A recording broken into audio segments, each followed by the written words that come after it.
Hello everyone and welcome back to Let's Play Resident Evil Gaiden.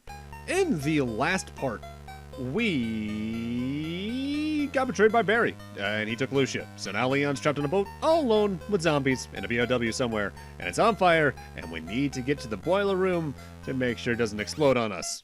But before we go to the boiler room straight up, we want to head back to the bridge. There's now zombies up on this floor, which is weird. I don't even know where half these bodies came from. I'm just gonna say that the zombies are smarter than the usual Resident Evil zombies and leave it at that. But there's two main reasons you want to come up here. One, I think some ammo has now spawned not only in the bridge itself, but also I think the room directly north and south of it, but don't quote me on that because I don't go up there. But now that we have witnessed Barry betray us, for some reason, this is what does it. It spawns the strongest weapon in the game in this room. And it's, outside of certain keys, the weirdest instance of the whole item spawn as the game progresses kind of phenomenon. Again, if they did more environmental destruction, like say the second explosion, opened up a pathway in this room to a room that had the gas launcher, I wouldn't mind so much, which I just said with the weapon, it's the gas launcher. When faced with too many enemies, use this weapon. One hit will clear a whole room. But don't like it. Don't like how the game does that. I have harped on that a lot, though, through the past 5 videos. The gas launcher is absurdly powerful, but it's also the most volatile weapon in the game in terms of how hard it is to find ammo for. You only, I think, have the base ammo, a refill coming up, and then a refill in that one first-class suite we entered last part, and that is it. So, use it liberally. Make sure you save it for boss fights or when you're really crowded in. That is, unless you know of the other major glitch in the game, because I talked about the skipping a boss fight thing last time. You see, when you enter the running mode from battle by pressing start and then timing or mashing your button presses to escape the battle, where the zombies will get close to you really fast and probably do a cheap hit or two.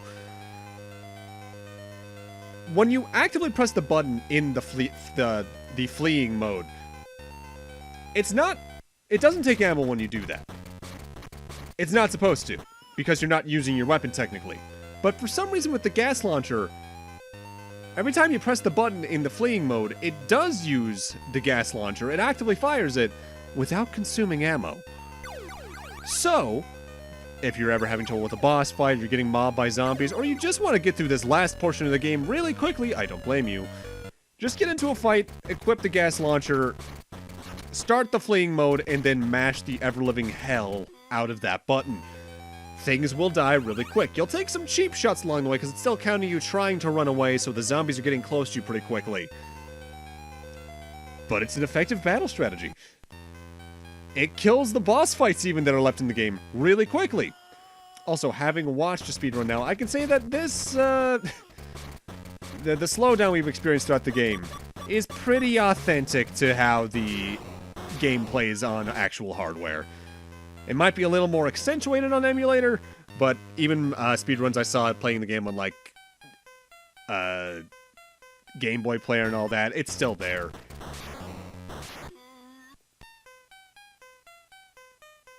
Makes me wonder, behind the scenes, if this game is a technical marvel for the Game Boy Color, a complete mess, or somewhere in between, though. Because what they're trying to do here, like I mentioned, is ambitious. And there are mechanics here that would be better suited to other types of games, yes, but they aren't inherently bad. So maybe this game is just one of those where it needed either more time or more people working on it to make it work better? I don't know. Time can save games sometimes, not always. Like, I doubt, now that we know the whole thing with the Yuji Naka thing with Balan Wonderworld, I doubt the extra 6 months that people wanted to have would have fixed that game structurally. But an extra 6 months could have saved things like Mega Man X6 even, because that would have allowed them to iron out better level design and collision. Development is easily the most fluid out of any medium when it comes to its development process. I guess maybe It's either that or film, one of the two. It honestly depends on the movie or the game, really. Also, here you're seeing me having problems aiming with the grenade launcher. Something I don't think I mentioned, by the way, at least in the LP. I think I've shown it off once or twice on screen. Your default view whenever you get into a battle isn't set in stone. Say if there's a zombie off to the far left or right, you can press left or right on the D-pad to move your point of view if you're having an easier time aiming, if you're having trouble aiming. And there are some points to doing that with certain weapons, namely, I think, the handgun. Because there is a cooldown whenever you press the button to fire your gun, that depends on the weapon in particular. And with a handgun, you can easily just, like, boom, boom, boom, boom, fire the bullets as it hits the middle of the screen, if you place it correctly. With that, welcome back to the boiler room. We need to come here in order to progress. Be careful as you head south, by the way. If you haven't used it, use the most powerful armor you have. Equip whatever strong weapons you have with ammo left. Don't use the gas launcher yet, just use that glitch. Inside the engine room, the B.O.W. proceeds to wreck the ship's fuel converter in an attempt to blow up the ship and destroy all the evidence of his activities. Hey, big guy, that's enough. I'm not ready to go down with the ship. If anything's going down, it's gonna be you. I'm gonna blow you right into those steam ducts.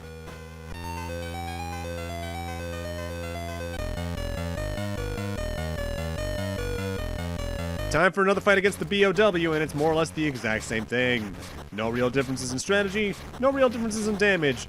Though this one actively tries to run away, it feels like. I feel like certain weapons also have a knockback effect to them of sorts that prevents you from getting damage, like the rocket launcher in particular in some cases. But I also can't tell if certain enemies are just programmed to kind of back off once you started doing enough damage. Either way, at this point I'm saving grenade launcher ammo, rocket launcher ammo for later on, because I'm gonna need it. So I'm just kind of swapped over to the handgun and hope I don't get too much damage done to me. This is probably the most dangerous fight with the B.O.W. in the game, if only because you have so few people to work with and you can't really have more than one weapon equipped. Because remember, as the game told you, whenever you're swapping weapons in the inventory in battle, the timer on the battle does not stop. Enemies can still attack you. Once the screen flashes white, you're done. Looks like I finally ran out of luck. The damage that monster's done is so severe there's no way back now. I never thought it would end like this. My only regret is that Barry isn't here to share the moment. On board the submarine. Well done, Barry. It seems you've come through for us after all. Now, hand over the girl. Sorry, Captain. The deal's off. Tell your men to hold their fire if you want to keep the girl alive. Nice and easy. Do as I say and we'll all get along just fine. You backstabbing. You set me up. You offered Umbrella the girl so you could hijack my sub. Very good, Captain. Being aboard a sinking ship with no hope of being picked up, I figured I'd see what Umbrella had in mind for recovering their precious B.O.W. I offered the girl, and here you are, my own underwater limousine service. What I can't figure out is why you want the girl. I thought the amoeba thing is what you were after. B.O.W.? Amoeba? You mean you didn't know we were after the girl? All this time? Don't give me that. The B.O.W. is supposed to have green blood. Lucia's blood is red. Of course her blood's red. She's the host. The B.O.W. is a parasite. It's inside her body. What? In another 10 days, the B.O.W. will mature and reach a stage where it can eat its way out of the girl. No. No! It's alright, Lucia. I'm sure I can persuade the ship's captain to lend us his ship's surgeon to extract the parasite. Don't be stupid. Who knows what complications an early extraction might cause? Listen carefully, Captain. I'll give you a simple choice. Extraction or extinction. Very well, my friend. You win. Inside the sickbay, Barry holds a gun to the captain's head while the ship's surgeon prepares to operate on Lucia. The operation was a success! We were able to extract the parasite via the girl's mouth. Barry! You've got nothing to worry about now. Take a look. That thing won't be bothering you anymore. Is it dead? I don't know. Oh, jeez. It's still alive! Suddenly, the parasite breaks free from the glass and attacks the captain. The parasite drains the life from the captain, turning him into a zombie. And now we actually have to fight the captain. I think the captain might be the highest HP zombie in the game, and he's definitely one of the highest damaging because he's the only one that actively has a firearm. With that said, it's the same strategy. There's no real strategy battle-wise for Resident Evil games, period, until starting maybe Resident Evil 4. So you don't have to worry about too much. Oh, I guess maybe Resident Evil 3 with the dodging mechanic. Sounds like that thing's attacking anything in sight. We've got to get to the bridge to turn this sub around and rescue Leon. I'm right behind you. Alright, so now you have to get around the submarine, and this is arguably one of the tightest sections of the game in terms of resources, as while you have plenty of armor you can use on people. At this point, you're probably running low on ammo and health items, so just try to avoid any zombies you can. There's not too many on here. In fact, the biggest problem is that there's actually a couple of optional rooms that have ammo for you that you might want to go for, or more healing items. And I go for at least 2 of them, I think.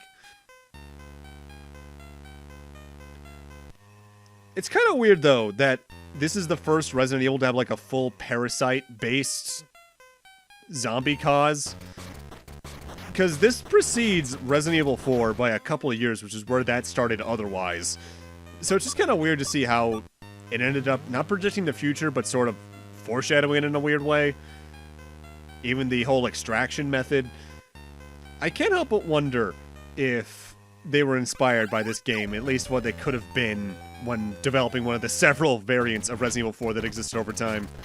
Because I'll get more into that when we inevitably get to Resident Evil 4, because I gotta get to that game. I adore that game beyond all belief. That game is one of the only games in existence that got to be made upwards of 5 times, which is why it's such an immaculate game at the end of the day, probably.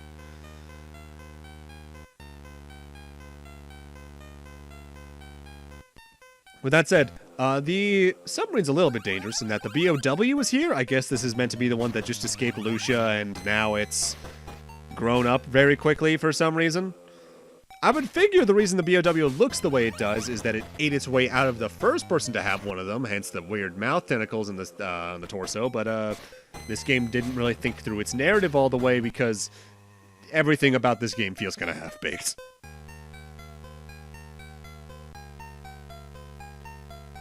I'll give it this, though. It probably has the most directly antagonistic Umbrella outside of Resident Evil 3. Because Umbrella was always a background element of the classic games and always an active part in the plot. But they weren't, like, active. They caused what would happen, but they wouldn't actively participate in too much unless you count, like, Annette in Resident Evil 2. Usually, otherwise it was just Wesker in Resident Evil 1, and that's about it until Code Veronica, really. Code Veronica was probably where they took the most active part. I guess technically Zero a little bit as well, but Zero's plot is, weird. Barry and Lucian make it to the bridge, slamming the hatch shut on the B.O.W, keeping the creature at bay. And with that, I'm going to need to end this off here. Thank you guys for watching, and in part 6, we're ending off the game. See you guys then.